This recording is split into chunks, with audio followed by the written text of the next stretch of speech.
Hello.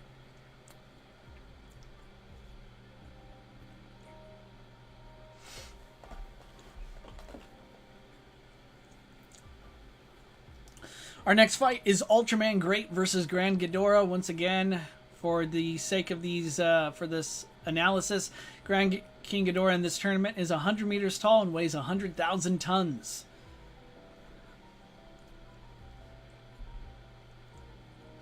Grand King Ghidorah. The King of Terror. This guy's a beast. I mean, his manipulation of zero gravity allows him to fly through buildings without even, like, flapping his wings. This guy can just move anywhere, and not many things can stop him. Now, in this shot, we can see skyscrapers exploding. But I have to wonder, did the VFX artist forget to include the gravity beams? Is this his gravity beam doing the trick? Maybe it happened too fast and I just didn't see it.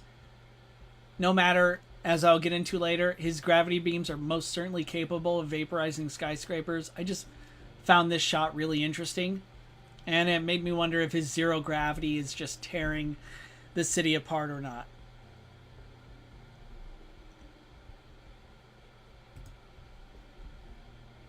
Man, my slides are having a hard time keeping up. My poor computer.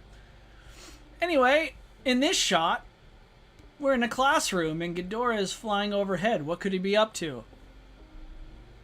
What makes this Ghidorah, this kaiju, terrifying is the fact that he can just pluck you away. He can actually teleport you away from wherever you are to a very terrible place. The fact that Ghidorah has the power to do this to other living beings, that he could literally just have control over your molecular structure, over your bodies, and just teleport you to where he pleases, is scary. He just targets children because he's evil. He does it for the evil luz, for the evil LOLs. Here's another shot of these kids who are being teleported, and it is terrifying. Now, I noticed something very interesting, that when Ghidorah does this, he's distorting space. Now, plucking children out of thin air distorts space, and this could simply be the VFX artist doing something they thought looked cool. Been there, VFX artist here, it's what I do. There's not always a reason. Like, sometimes I do it just because I think it looks cool. But I digress. I think, whether it's intentional or not, Grand Ghidorah distorting space in this scene and others like it might explain his crisis moment later on. I'll come back to this momentarily. Fear not. But all the children are teleported to this big old freaky looking dome that eventually begins to flood with acid. And yeah,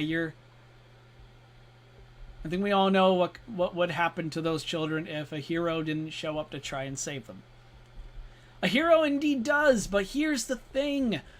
Rainbow Mothra fires off his most powerful energy attacks. For example, this blast itself is extremely powerful, and Ghidorah's barrier completely no-sells it. It does absolutely nothing. Again and again, Rainbow Mothra rains down energy attack after energy attack, and it does nothing. Grand King Ghidorah, his barrier completely negates Rainbow Mothra's energy barrage, like it's nothing. But what about attacks? Well, Grand Ghidorah's gravity beams, as I mentioned earlier, could indeed vaporize skyscrapers. How do I know that? Because here they are, within just a few shots, making short work of Rainbow Mothra. Rainbow Mothra goes down for the count within just moments. It's not even much of a fight. Now, you could be like, what if I think Rainbow Mothra isn't that impressive? Like, I think, sure, she wields immense energy. Like, her energy attacks are bonkers, off the charts. But she's a glass cannon, which means despite having powerful attacks, she can't take them. Well, I beg to differ. Here's Rainbow Mothra carrying the younger version of Grand King Ghidorah, Cretaceous Ghidorah, into the heart of a volcano. Notice the size here. They look pretty small in this volcano, right? And then it erupts in their faces. Rainbow Mothra is able to fly out, and she is unsinged. She doesn't seem to have been damaged by the volcanic eruption. She is weakened, however, and I'll get into that, but it's less because of the volcanic eruption, but more like because of the battle she just had with Cretaceous Ghidorah. The point is, though, she could survive a volcanic eruption at point blank, and yet Grand King Ghidorah neutralized her within seconds. This is made even worse by the fact that his beams are not even at full power. Later, against Armor Mothra, Grand King Ghidorah fired a more supercharged version. We don't know exactly how much stronger these beams would be, but the fact that he could supercharge them and fire stronger energy attacks is still noteworthy. He has more than just gravity beams, however. He could still fire lightning-based attacks from his wing spikes here.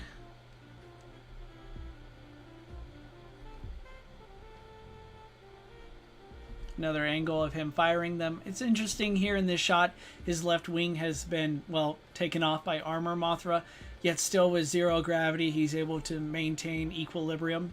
Pretty impressive. And here he is, just coming down and just stomping Mothra into the ground.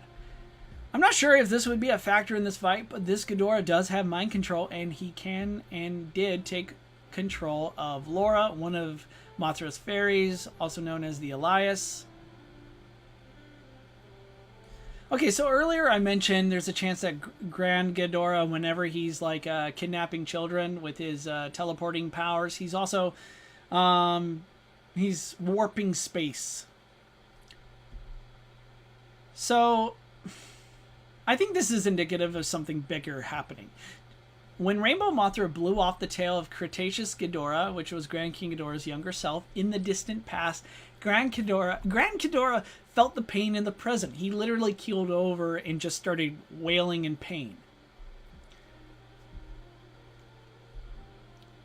And after Mothra destroyed Cretaceous Ghidorah 65 million years in the past, Grand Ghidorah disappeared in the present. Now, last I checked, Rebirth of Mothra's 3 screenwriter wasn't a theoretical physicist, so this could simply be chalked up to bad writing. However, my headcanon is that Grand Ghidorah might be a higher dimensional being than we thought, possibly 4th dimensional, which explains his sort of like control over space, time, and such. Now, this is not a feat I'm placing forward. I'm not submitting that. I just thought you guys would find this part pretty interesting. Let me know what you think. So as for the scene in question, this is Cretaceous Ghidorah's tail getting blown off. And after hitting the ground, it burrows underneath the earth, and millions of years later, it would eventually regenerate into Grand King Ghidorah. I thought this shot was pretty funny. Here's a T-Rex and the Triceratops watching the tail go underground. And then, as fast as he seemed to have been destroyed for good, Grand King Ghidorah returns like a comet in the sky. He explodes, makes literally the entire sky, by the way, was indeed blackened. Like he seemed to be warping not only the sunlight, but the very environment himself.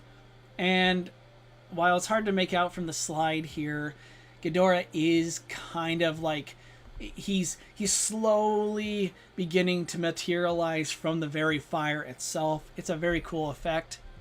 But then, you know, the darkened skies disappear and it's sunlight again.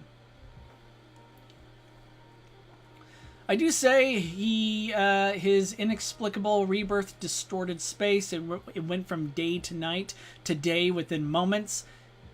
And it's heavily implied this Ghidorah regenerated from the severed tail of Cretaceous Ghidorah. Now, why am I bringing up that last part? Because we are nearing the end of Grand King Ghidorah's analysis here. But after Armor Mothra, moments before he Armored Mothra destroyed Grand Ghidorah. Armored Mothra did slash off one of Ghidorah's wings. And guess what, folks? If Ghidorah can grow back from a tail, it's heavily implied, it's absolutely plausible that he could grow back from a wing.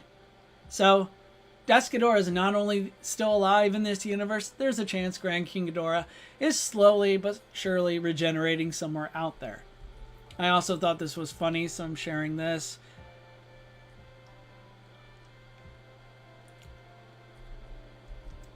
Alright, time for Ultraman Great. And since I need to take a break soon, I'm going to speed run through this.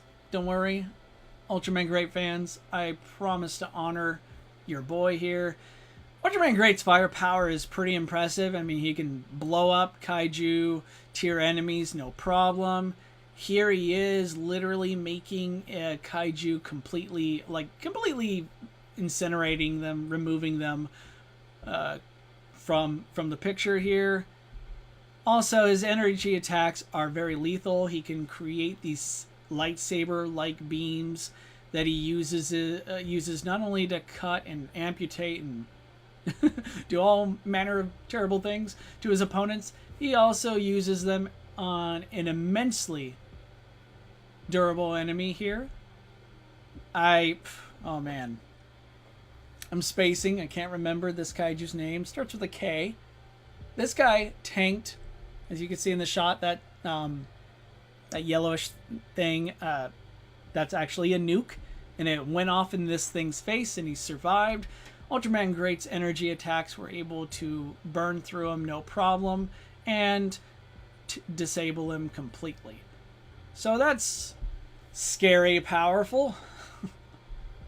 Ultraman can also take control over energy. He can absorb it, manipulate it, and throw it back at you.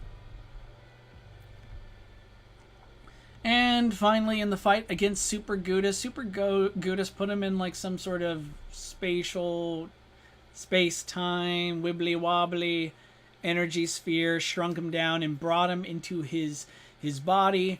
And even from here, Great was able to build up enough energy to break free, eventually returning to his full kaiju size, and proceeded to fly out of Super Gudis' head, right as the alien menace blew up. Also, this kaiju, again, whose name I can't remember, someone please save me here and tell me. Please tell me. I'm going to know this later on down the line. I'm going to look it up, and I'm going to be like, yes, that's it. Kilazi? Oh, jeez. I'm just embarrassing myself. This guy is about as big as Heisei Godzilla, and Ultraman Great was able to lift him up and carry him into space no problem, so Great has great levels of strength.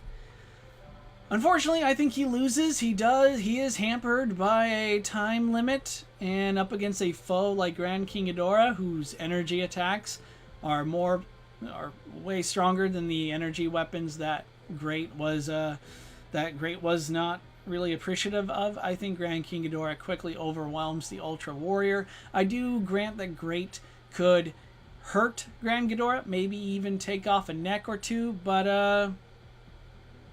I don't think Great would win this fight. But and Logan, you're touching upon exactly what I wanted to talk about. Would Grand G's teleportation even work on a kaiju-sized Ultra?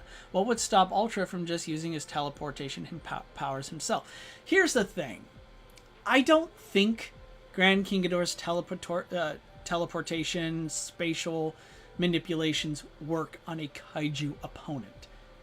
I don't think they could work on Ultraman, and I think Ultraman can use his teleportation powers to avoid maybe, get out of a jam. But the reason why I brought it up and why I thought it would be interesting is I wonder if, because Ultraman Great is bonded to a human host who is still in there, still connected, I wonder if Grand King Ghidorah could use that on the human, on Ultraman Great's human alter ego. And by doing so, if that would immediately remove Ultraman Great from the playing field. What do you guys think about that?